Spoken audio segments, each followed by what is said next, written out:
I was born in the Tang Dynasty, yet I was destined to be swept into the storms of the imperial court. No one could have predicted that my life would be so thrilling and perilous. Power, desire, and bloodshed were all tightly intertwined with me. I have witnessed the greed of human nature and felt the merciless hand of fate. All of this, in the end, pointed directly to me. I am called Yang Yuhuan. Later you called me Yang Guifei. But before I became the noble consort, I was merely someone within the Tang royal lineage, an unremarkable woman. History books do not record the weather of my childhood, nor the first moment I realized that a woman's life is never her own. But I remember, I was born into an official family, neither powerful nor impoverished. Some in my family held office, others withdrew early. My father died young, and I grew up moving among relatives. In Chang'an, this background meant one thing. I would be seen but never decide my destination. I learned propriety, speech, and stillness. Learned how to lower my head. Learned how not to ask. That time, no one asked what kind of person I wished to become. They only cared about this, where I would be placed in the future. My first marriage was not grand, but impeccably proper. I married Prince Shou Li Mao. He was a prince, and I was the chosen consort. This marriage, in history books, is only one sentence. But in reality, it determined everything that followed. I entered the princely residence, changed my identity, changed my name. From that day on, I was no longer just the daughter of the Yang family, but princess consort of Shou. I followed the rules, remained compliant, never crossed boundaries. At that time I did not resent it, because in that era, this was already considered a correct-looking life path. Later, there was a gaze that descended from a higher place. It was not a question, nor a test, but rather, a gaze already decided. Later, people like to describe all this as irresistible passion or love at first sight. But I want to tell you this, before imperial power, there is no coincidence. I did not approach on my own, nor did I flee. I was simply swept into a river that had already begun to flow. I did nothing wrong, yet the current of fate was already pushing me forward.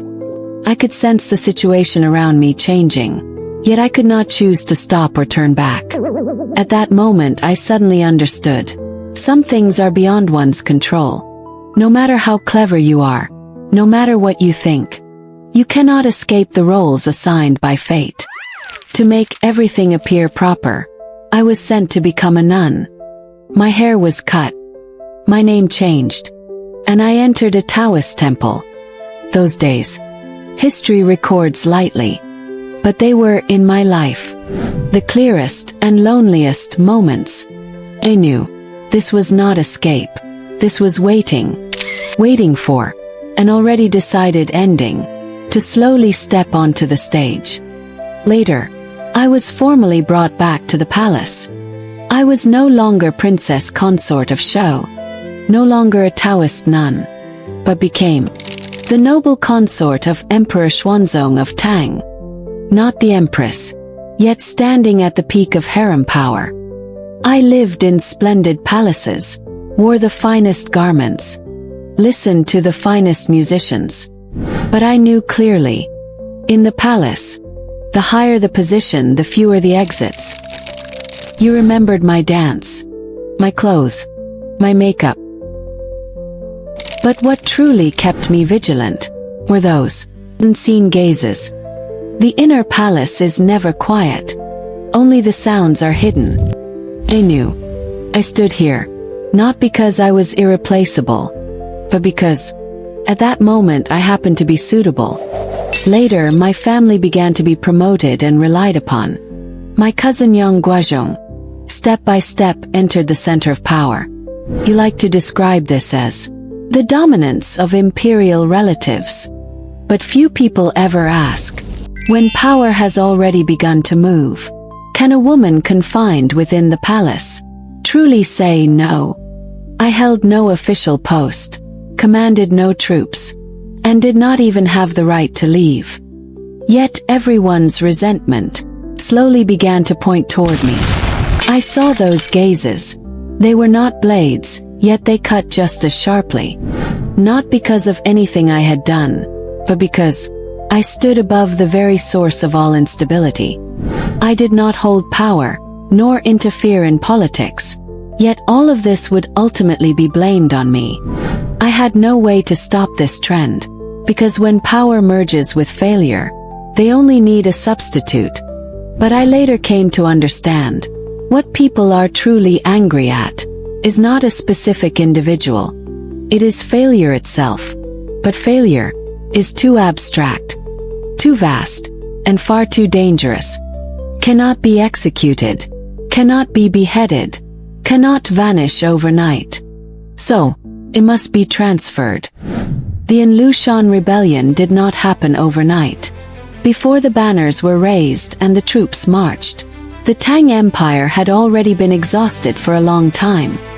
Frontier military governors held massive armies, while the central court increasingly relied on compromise. Tax burdens grew heavier, grain transport became strained, and the people's endurance had long reached its limit. But these problems do not fit neatly into a story. They are too complex, too structural, and too difficult to grasp at a glance. So people prefer to believe that the Golden Age was ruined by favor and indulgence. I happened to stand at the very center of that favor. When Inlushan rose in rebellion, I was not in the military camps, not in the court, not even in any position of decision-making. Yet in rumors, it was as if I had long been seated at the source of all disaster. History began to look for an answer that could be understood. Things began to go wrong, not after the troops rose in rebellion, but during the flight. Exhaustion, fear, hunger, and failure piled up bit by bit, with no outlet to release them. People were unwilling to face the collapse of institutions, the mistakes in decision-making, the cracks built up over many years. These things were too large. So resentment began to search for an object that could be seen and named. I happened to be right there. I was not in the court, yet I stood beside the emperor. I did not command armies, yet I was called a favored consort. I did not take part in decisions, yet I appeared in every rumor. Gradually, the language began to change its direction. No longer was it, where did things go wrong? But rather, if she were not here, would everything be different? This was not an accusation, but a kind of need. A need for a name, to carry failure. A need for a body, to bring anger to an end. A need for an answer, so that everyone could keep moving forward. And so, all resentment slowly began to point toward me. Not because I should bear responsibility, but because I was the most suitable. The road of flight was not heroic. It was mostly exhaustion, chaos, and fear. In the procession were the emperor and consorts, generals, and ordinary soldiers as well. But everyone understood, this was not a retreat filled with hope. At Mawei Slope, the imperial guards finally stopped. They were not seeking rebellion. They wanted an account. First it was Yang Guozhong. His death held almost no suspense. But after blood soaked into the dust, the procession did not fall silent. Eyes slowly turned toward me. At that moment, my eyes began to sting. Every pair of eyes in the crowd seemed to be judging whether I deserved to die. I lowered my head. My heartbeat quickened. I knew this was no longer escape. This was the judgment of fate. And I also knew This ending had long been decided. Not because of evidence, not because of interrogation, but because a name loud enough had not yet fallen. At that moment, I already understood. If the death of Yang Guozhong was the result of a power struggle, then my life was meant to give all anger an ending. Regarding the cause of my death, historical records do not agree. Some say it was an ordered execution. Some say it was death by hanging. Others say it was a hasty end. But no matter which version, they all point to the same fact. It was not a trial, but a disposal. I was not asked a single question, nor given a chance to defend myself. I did not even have a crime. I was only told that I had to disappear. Not because I had done something wrong, but because, as long as I remained alive, this collapse could not be explained simply enough. So I died. I died quietly, yet not in peace. There was no violent struggle, no desperate cries. Like a storm that arrived silently, and silently carried my life away. When I felt myself about to fade away, felt no fear, only regret. Regret that history is always so merciless, always treating people as chess pieces, so easily discarded. No one recorded my fear, nor did anyone record what I was thinking at the very end. History only needs an outcome, not the process. After I died, the story truly began. Poets write about me, saying this is a tale of love. Historians write about me, calling it a cautionary tale. But the true history is, the rise and fall of dynasties never depends on a single woman. Responsibility, but often falls upon women. In my life, I never issued decrees, never waged wars, never influenced court affairs.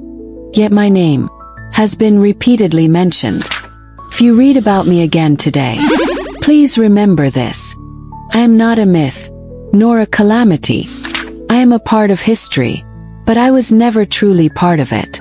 I may never know why my fate was shaped this way. Am I the woman of imperial power, or a destiny that cannot be changed, or simply the needs of history? No one asked me these questions, nor did anyone give me an answer.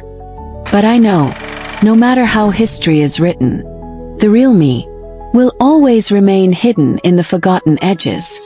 My name is Yang Yuan, a real woman, only to be rewritten by history and poetry into a name forever changed.